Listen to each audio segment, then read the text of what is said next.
আসসালামু আলাইকুম, কেমন আছেন সবাই? চলে আসলাম আমার একটা নতুন ভিডিও নিয়ে। গতকালকে একটা ভিডিও আপলোড দিয়েছিলাম, গতকালকে না মূলত গতকালকে রাতের যে আপনার একটা ভিডিও আপলোড দিয়েছিলাম রাশিয়ার ব্যাপারে। তো ওই নিউজটার পরিপ্রেক্ষিতে আপনার মানে অনেকেই মেসেজ করেছে, ঠিক আছে? একটা ভিডিও ক্লিপ আপনাদেরকে দেখাই। মা, আমি তো আর বাঁচবো না, আমার তো বিক্রি করেই দিয়েছে। তা আমি তো আর দেশের জীবন আসতে পারবো না, বাঁচবো কি না বাঁচবো, আমার সন্তান দুটো তোমার দিয়ে গেলাম, তুমি রেখে মা। বা আসতে পারবো কিনা, যদি আসি তাহলে তো কথা হইব। আর আমি যদি না আসি তাহলে তোমরা চেষ্টা করো যাতে আমার এখান থেকে ফিরাই নিতে পারো। আমি ডক্টর ইউনূস স্যারকে বলি যে আমার সকল ছেলেদেরকে আপনি বাংলাদেশে পাঠাই দেন, আমার ছেলেকে আমার বুকে পাঠাই দেন। আমাদের স্বামীদের বাংলাদেশ থেকে সৌদি আরবে নেওয়া হয়েছে উমরার ভিসায়, ওইখান থেকে তারা ট্যুরিস্ট ভিসায় রাশিয়া ঢুকাইছে। রাশিয়া ঢুকাইয়া তারা রাশিয়ান ফেডারেশন পেপারে সিগনেচার করাইছে, কিন্তু ওইটা রাশিয়ার ভাষায় লেখা ছিল বলে তারা কেউ পড়তে পারে নাই, তারা সাইন করে ফাইসা গেছে। তারপর তাদেরকে 1 মাসের ট্রেনিং করে সরাসরি রাশিয়া ওইখানে যুদ্ধে ঢুকাই দিছে।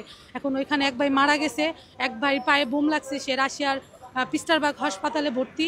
আর আমার স্বামী সহ বাকি সকল ভাইরা এখন যুদ্ধ করতেছে রাশিয়া ইউক্রেনের বিরুদ্ধে।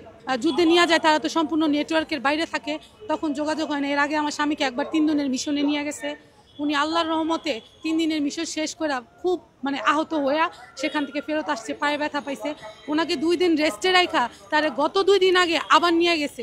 এখন এই গত 2 দিন তার সাথে আর কোনো যোগাযোগ হচ্ছে না। উনি যাওয়ার সময় বলে গেছে যে আমার তো আবার নিয়ে যাইতেছে, আমি তো জানি না আমি বাইচা ফিট কিনা।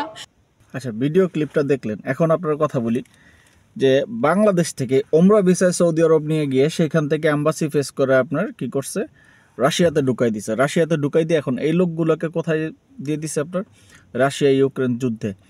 আসলে মানে বাংলাদেশের এজেন্সিদেরকে মানে বরাবরই সব দালালদের বিরুদ্ধে আমি কথা বলতে বলতে আমি বিরক্ত। এখন তো বেশি কথা বলতে পারি না, কথা বললে আপনার চ্যানেলে স্ট্রাইক আসে, এত বেশি কথা বলতে পারি না বর্তমানে, আপনার খোলামেলাভাবে বলতে পারি না। তো দালালদের অবস্থা দেখেন, বাংলাদেশ থেকে একটা দেশের শ্রমবাজার কীভাবে নষ্ট করে দিছে।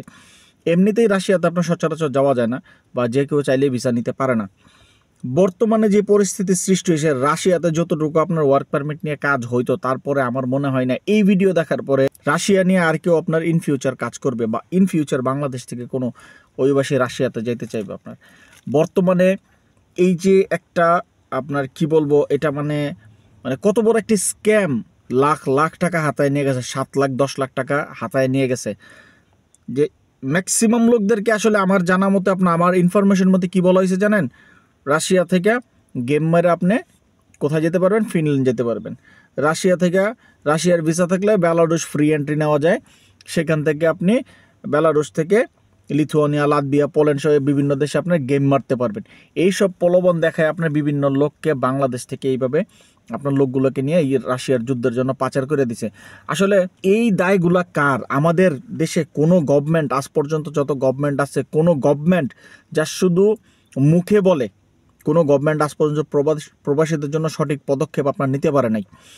আসলে আপনার কি বলবো, এইসব দালালদের গোড়া হয়তো বা অনেক শক্ত, তাই আমরা প্রবাসীরা পেরে উঠি না। আমি নিজেও একজন প্রবাসী, প্রতারণার শিকার। আপনি বাংলাদেশ থেকে হাজার হাজার শত শত কোটি টাকা মেরে দিতেছে এই প্রবাসী সেক্টর থেকে আপনার এই দালাল এজেন্সিগুলো প্রতারণার মাধ্যমে, দেখার কেউ নাই।